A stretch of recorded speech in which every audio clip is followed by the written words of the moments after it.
When many of us were still trying to get over our first crush, Sidharth Jain was already making money using his entrepreneurial skills.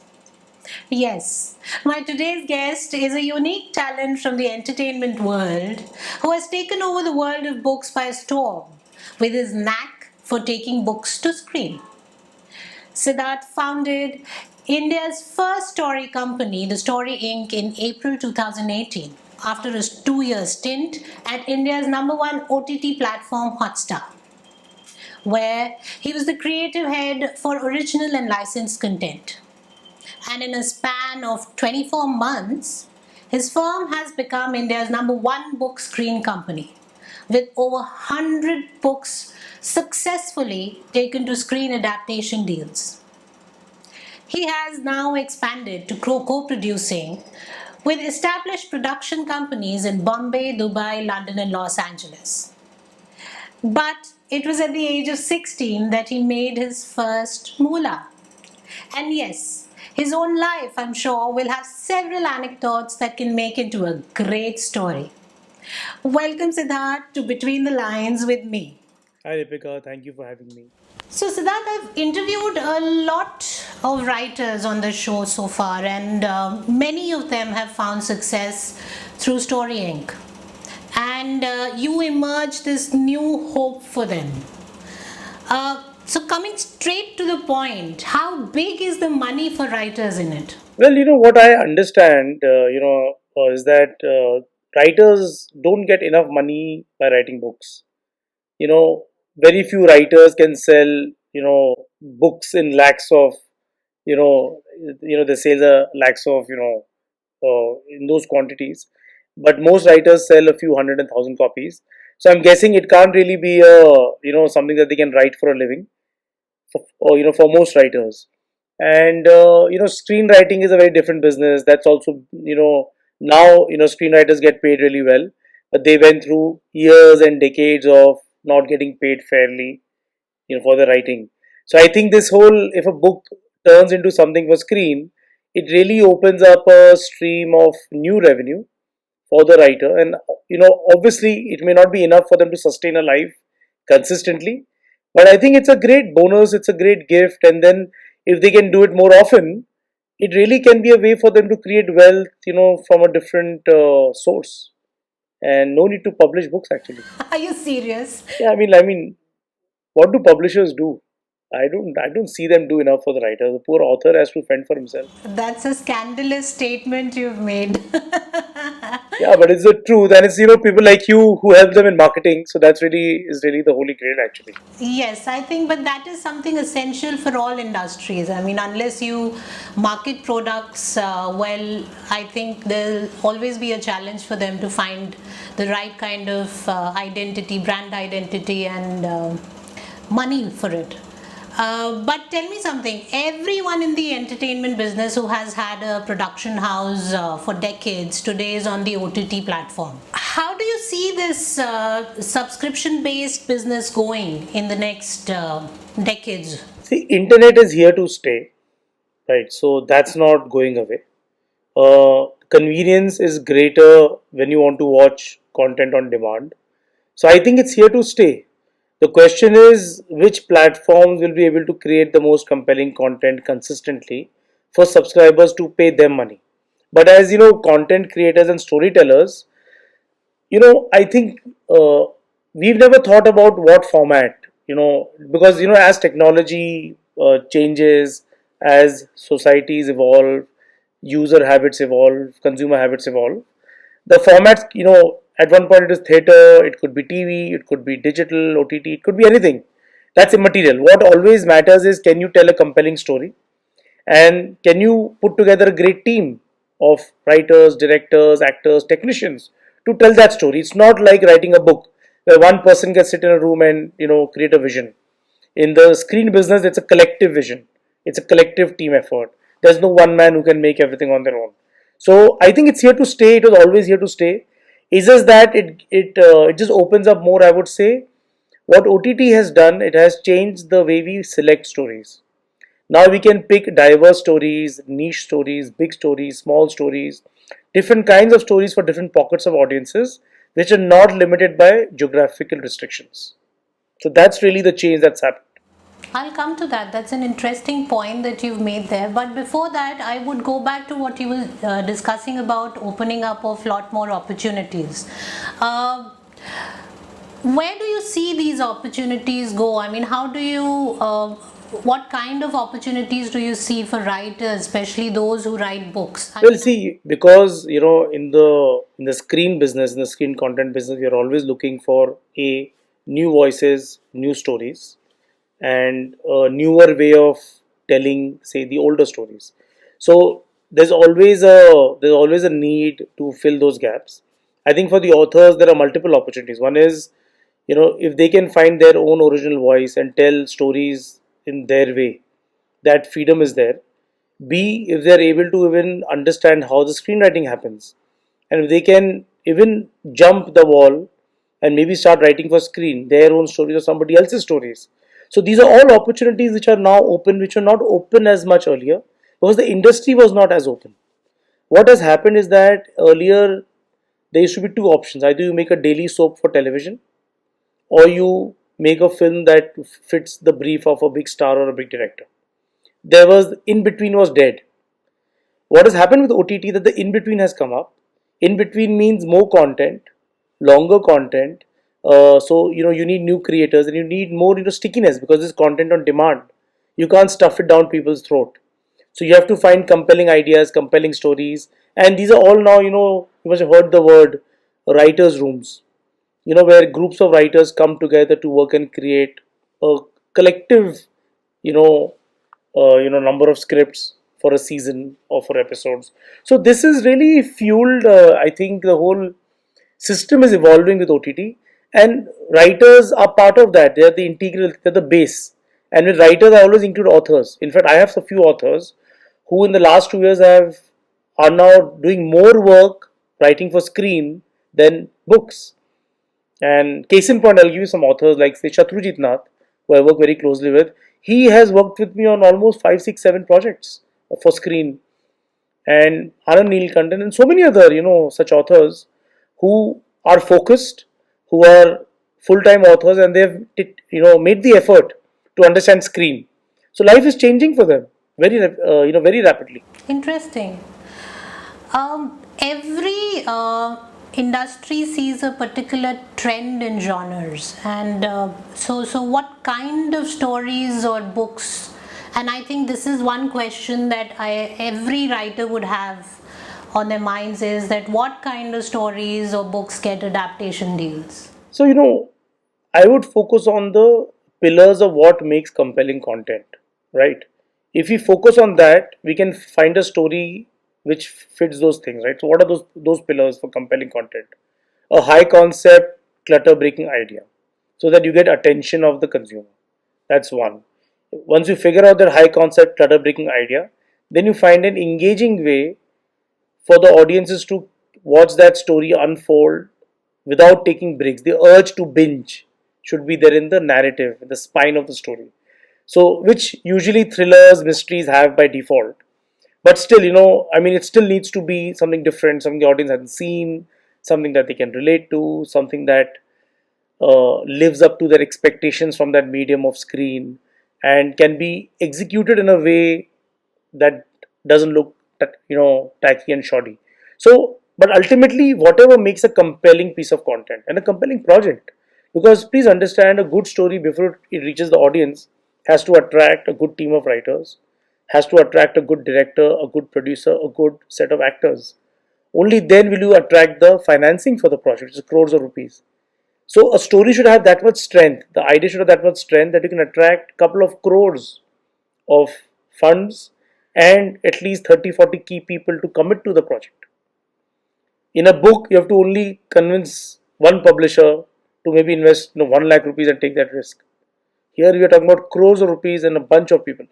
So it's a very different ball game. It's a very different industry. It's very different from the publishing industry.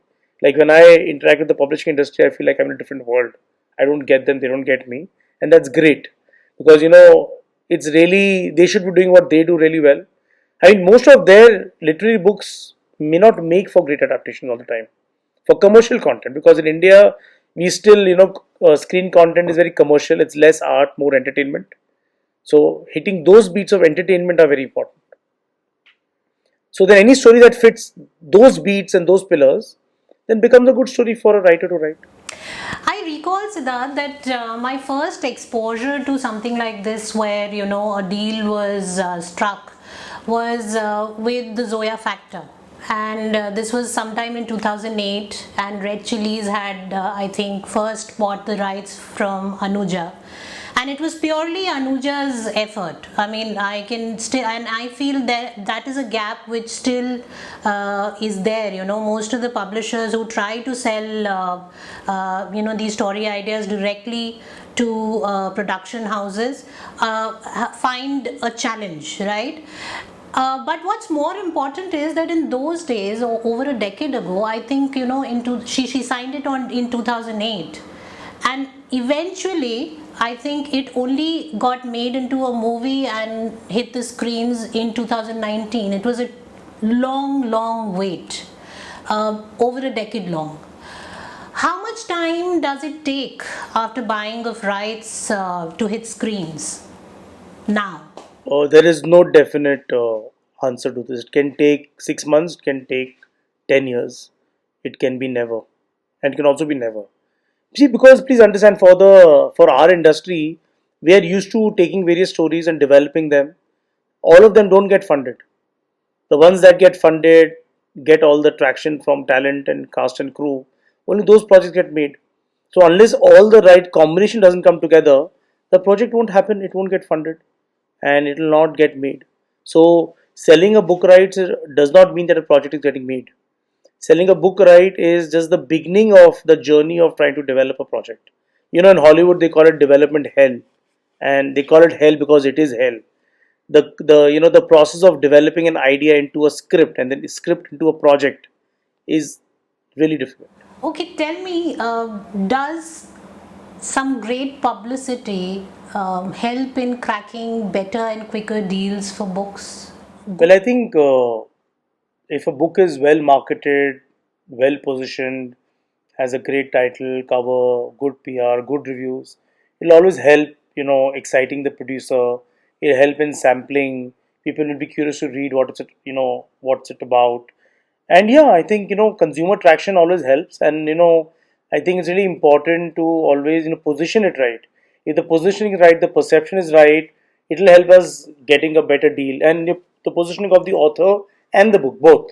Because, it's really important that the creator also is, people look at the creator in a certain way and a certain light for them to also then figure what the story can be and how his style of storytelling will help them create better content.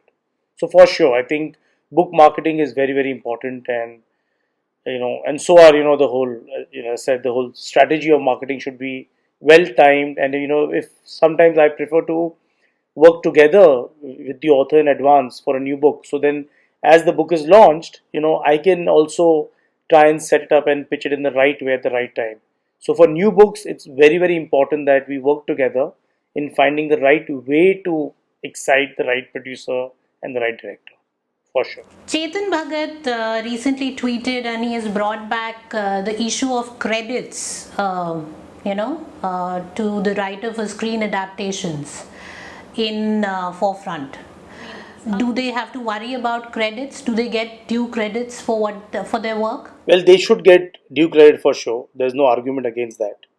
And some producers who've not been very fair, they should be fair. And I think the world is moving towards fairness, towards all talent to get their rightful credit. So I'm all for every writer getting credit, appropriate credit. So if something is based on a book, you have to say, along with the primary credits, that based on a book by so and so author, and then the story credit should be the author's credit. And if, say, a screenplay writer has worked on the story along with it after that, then it should be a shared story credit. But it's very important to give, authors of books on whose material you're making something, to give them due story credit, individual or shared. But there has to be a credit and prominent credit. So does that form part of the contracts that? Yeah, it does. It does. And more than that, I mean, you can put things in the contract. I think the industry has to be fair in their intent. The ideology and the philosophy should be that we should reward every talented person with credit and the rightful remuneration.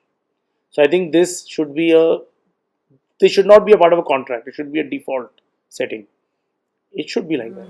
And how far do production houses take liberties, creative liberties? Well, that's up to the filmmakers. See, every film is a filmmaker's medium. It's a producer's medium.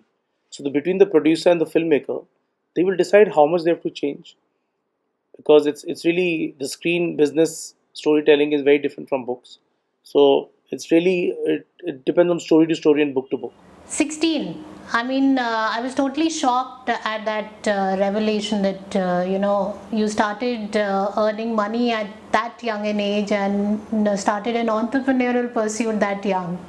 Tell us more about how your early years have shaped this continuous need for entrepreneurial pursuits. Well, I after class 10 I took science, but then I used to walk to the college and I used to see these stock market new issue forms on the road. These were the Harshad Mehta days, and after that, and I just got intrigued and started with investing some pocket money, and pocket money like doubled and tripled in a few months before my first term exams, and I thought this is amazing. And then books, actually, I would say books has really been a great influence. I started reading live autobiographies and biographies of successful stock market investors like Peter Lynch and Warren Buffett, and then I started getting influenced by how they have created wealth, and that led me to dive deeper into the world of equities. I did that for almost 8 9 years. I also did my masters in finance, my MBA, because I wanted to be a banker. But after, by the time I finished, my MBA, and I thought I'll now move ahead, I felt the urge that I don't want to trade in other people's creations. I want to do something of my own. And then I started reading books about other businessmen, and then I started a dot-com company. Then I sold that to eBay India, and then I accidentally actually landed in Hollywood to meet a friend. And while I was there, Amir Khan's Lagan was nominated for the Oscars that year. So when Amir was in LA, I reached out to him. I knew some friends who were members of the academy, so we kept a few screenings in Los Angeles. And with Amir being there, Ashutosh being there, we showed Lagan to them and said, "Please vote for the film." And that's how I got sucked into the business. And then I ended up working with a Hollywood company for about 5 6 years in LA, and I co-produced a bunch of films. But at that time, my focus was more on financing of projects. But because I worked with a company, in which development was their focus, I got great experience and learning on how they develop projects and scripts in Hollywood. And then it was kind of, then I just got sucked into it. Then it's been now 15 years I've been doing this. One can only dream of such a life, yeah? Yeah, I think so. I don't know. I mean, I'm really happy doing what I'm doing. I can't imagine doing anything else. You are a collector of pop culture memorabilia, and anyone who follows you has seen your awesome collection of shoes. And what's with this side of you? So I think I was maybe some kind of a, like a kabaddi in my earlier life. But I just like to collect things. That's definitely not a kabad. I mean, the kind of, and I can only think of the kind of price tags many of those come with. Yeah, but it all started with books. I started collecting books and stamps when I was a kid. So comic books. So it started with stamps and comic books, then became books, and then became bobbleheads and film memorabilia, and typewriters, and then shoes, and then anything which has great design, and something which I think is pop pop culture kind of thing. So I don't know. It's very random. Like I have thousands of things in my office, and they're all different. Some are not connected, but the only connection between all of them is actually me, because there's a reason why I like them. So they're all kind of forced to be in this one large room and live together and coexist. And I think I'm a bit obsessive when I focus on something, I just like dive deep into it. So it's been kind of, I think it's kind of my personality now. I don't know what to do with it.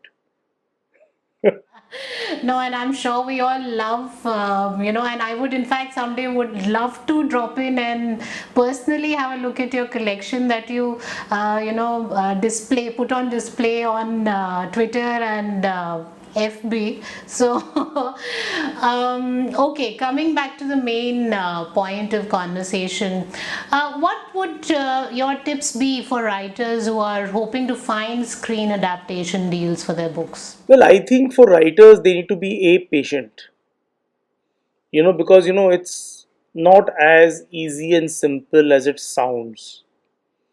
Also, it's a very expensive process for a producer. Also, most importantly, for each story, you have to find the right producer. I can always go and hustle a deal with a producer for a book, but hustling a deal does not mean it'll become a project. So this is what writers have to keep in mind, especially publishers. Publishers do a lot of disservice by doing a large amount of catalog pitching to producers here, and I think that's really the wrong way to pitch. It can't be here's a catalog, take what you want.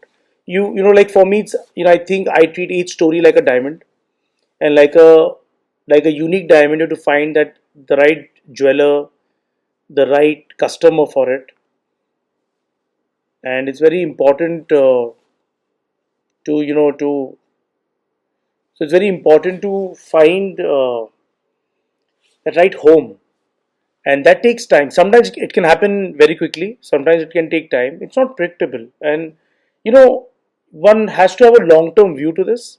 If you get a good result in the short term, that's great, but that should not be the goal. The goal should be the right time for the right thing with the right person, and that really is very important. And they get, because of social media, it's so easy to reach out to authors and publishers, and people reach out, but I think it's very important to also say no so many times. And so I think it's really, I would say, patience is really the key of the game. I know so many authors and publishers who've done wrong deals, and they're just sitting and wasting time by getting stuck, wrong paperwork, wrong agreements. So the takeaway is that it is important to find the right Johari for your work and take help Absolutely, pitching. it's like Yeah, true, shadi.com. absolutely. You put it perfectly well. Like an option deal, I call, is like a roka. You first find the girl boy, you do a roka, an option deal, and then after 1 year, you figure whether you want to really get married or not. And so it's really the process. Because if you have a wrong match, you end up in a divorce, heartbreak. True. Thank you so much, Siddharth. I mean, thank you for your time. Thank you for making this effort for Between the Lines. And I mean, I feel that this conversation will continue because I'm very sure that the industry I work in, there are writers who have lots and lots of questions and queries, and while Story Inc. is providing that bridge to them, thankfully, to successfully find a visual medium for their work. But yes, I see these conversations happening and helping them in future. Thank you so much.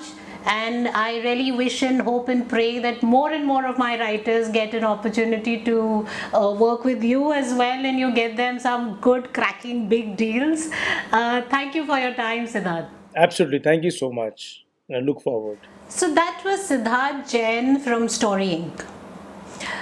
I have worked with over 500 writers in my lifetime in the publishing industry, and I know for sure that each one of them at some point in time would like to see their work finding a visual medium. It's people like Sidharth Jain who have been helping writers find that fit. Until the next time, take care, stay safe, and stay smiling. And do like and subscribe. Bye bye.